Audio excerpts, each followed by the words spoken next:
Halo, assalamualaikum. Apa kabar teman-teman YouTube? Jumpa kembali dengan channel City Walker.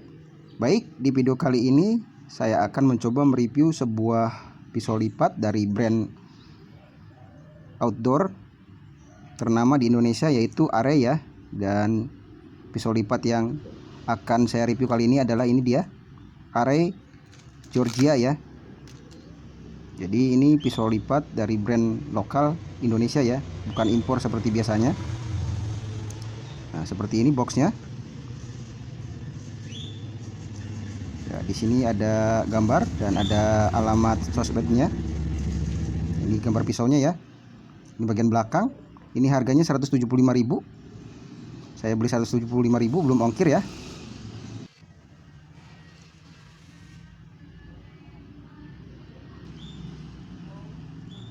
Dalam pembelian pisau lipat ini saya mendapatkan bonus berupa masker seperti ini ya teman-teman. Jadi lumayan ya buat dipakai sehari-hari karena musim panas, banyak debu di jalanan. Ini maskernya lumayan bagus. Baik teman-teman, kita akan langsung lihat atau unboxing saja si pisau lipatnya, si Arey Georgia. Dan ini dia. Ini di dalamnya ada sebuah pouch yang berisikan pisau lipat ya. Jadi ini selain pisau lipatnya dapat juga pouch seperti ini ya. Ini bisa ditaruh di ikat pinggang atau sabuk. Dan ini dia teman-teman si pisau lipatnya.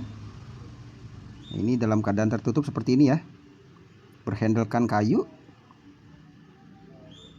Dan ada beberapa alat sebagai tambahan ya. Jadi bukan cuma pisau lipatnya.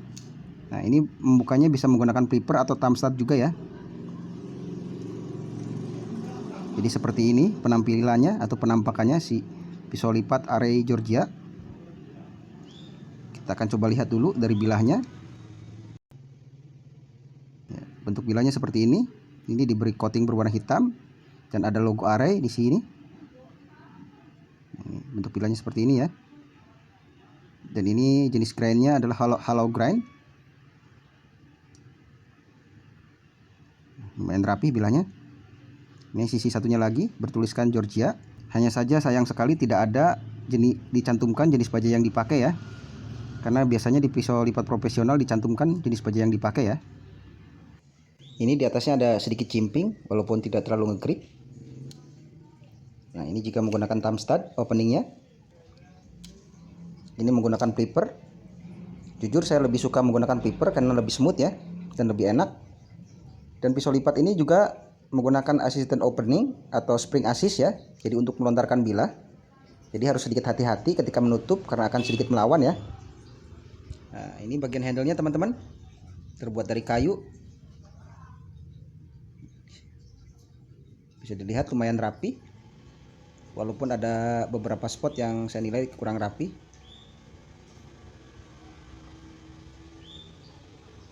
Ini sisi satunya lagi ya. Nah, seperti di sini ini ada titik-titik spot yang kurang rapi di sini ya. Di sini juga ada. Nah, di sini juga ada. Untuk handle terbuat dari kayu, saya tidak tahu kayu apa yang dipakai. Nah, di sini juga ada fluid atau fire starter atau pematik api ya. Seperti ini. Kita akan coba dulu fluidnya.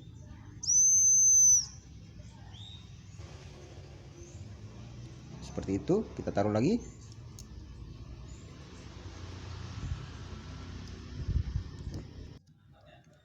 Dan di sini juga ada lubang kunci pas ya. Jadi untuk mengencangkan atau mengendurkan kunci atau baut.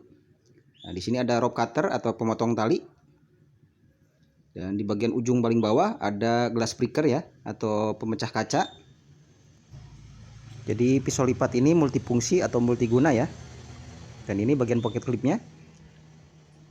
Ini sayang sekali ini menutupi pivot ya. Jadi untuk mengencangkan dan mengendurkan si pivot ini harus dibuka dulu pocket clipnya.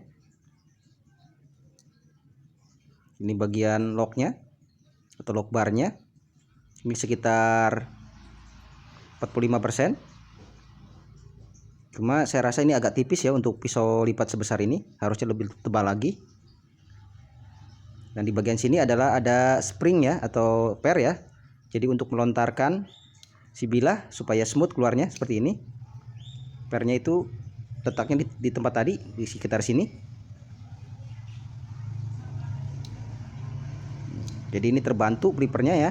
Jadi untuk melontarkan pisau atau bilahnya secara cepat. Baik teman-teman, kita akan coba cek speknya dulu. Jadi panjang bilah itu kita coba fokus. Jadi panjang bilah itu sekitar 9 cm ya.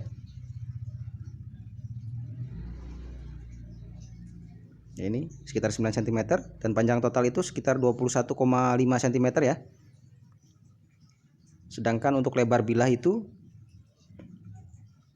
sekitar 3 cm. Ya, kurang lebih 3 cm. Dan untuk lebar handle itu sekitar 3 cm juga. Sedangkan untuk ketebalan bilah, kita coba fokus dulu.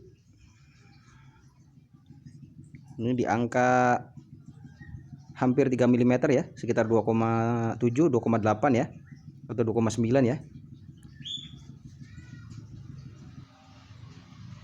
Ya teman-teman, selain keunggulannya tadi yang multifungsi, multiguna, dan harganya murah, ini ada sedikit kelemahan atau keluhan. Jadi ketika digunakan lama atau ketika digenggam dengan lama, ini sebagian pocket clip ini akan terasa tidak nyaman. Dan ini juga si lubang kunci pas juga akan terasa tidak nyaman ketika digenggam lama ya. Ini agak sedikit mengganggu di jari manis dan jari kelingking ya. Kita coba cek blade play-nya. Ya, ada sedikit blade play, tapi masih bisa dikencangkan, masih bisa diperbaiki ya. Ini ada blade play ke samping. Jadi ini pocket clip harus dilepas dulu dan dikencangkan di sini pivotnya, baut pivotnya, supaya tidak ada blade play. Ini untuk blade centering lumayan bagus ya. Jadi bila hampir sempurna ada di tengah ya, walaupun mungkin ada hanya sedikit saja agak melenceng ke kiri sedikit. Nah, seperti ini teman-teman, agak sedikit melenceng ke kiri. Nah, seperti saya bilang tadi, ini ketika digenggam mungkin si pocket clipnya akan sedikit membuat kurang nyaman di tangan ya. Kita coba jerot. Mantap ini. Kalau untuk harga 175.000. Jadi untuk Anda pemula atau pencinta kegiatan outdoor yang dengan budget pas-pasan, bisa dipertimbangkan membeli pisau lipat ini karena harganya lumayan terjangkau ya. Itu mungkin faktor utama alasan untuk membeli ya, harganya yang terjangkau ya, dan juga banyak fitur ya. Walaupun saya mencatat tadi ada beberapa kekurangannya, tapi memang tidak ada barang yang sempurna ya. Dan mungkin saja saya memberi masukan di sini harusnya diberi coil atau sedikit coakan ya. Jadi ketika digenggam seperti ini tidak akan melukai jari telunjuk. Tapi jika digunakan stabbing atau menusuk seperti ini si flipper akan melindungi jari Anda supaya tidak terpleset ke bilah ya. Jadi safety ya, tidak membuat jari Anda terluka.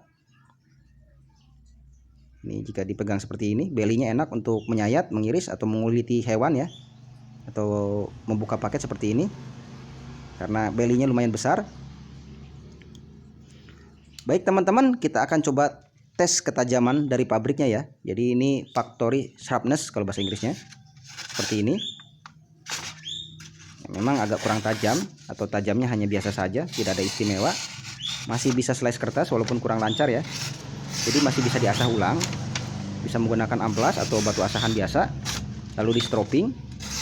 Jadi kira-kira seperti itu teman-teman. Ini ketajaman dari pabriknya seperti ini. Memang untuk standar ketajaman pisau lipat yang biasa saya review ini kurang ya, tidak seperti biasanya, tapi masih lumayan, masih bisa dipakai untuk kerja ya. Baik teman-teman, saya rasa cukup sekian. Terima kasih sudah menyaksikan. Wassalamualaikum warahmatullahi wabarakatuh. Jangan lupa like, komen, dan subscribe-nya ya. See you, ciao.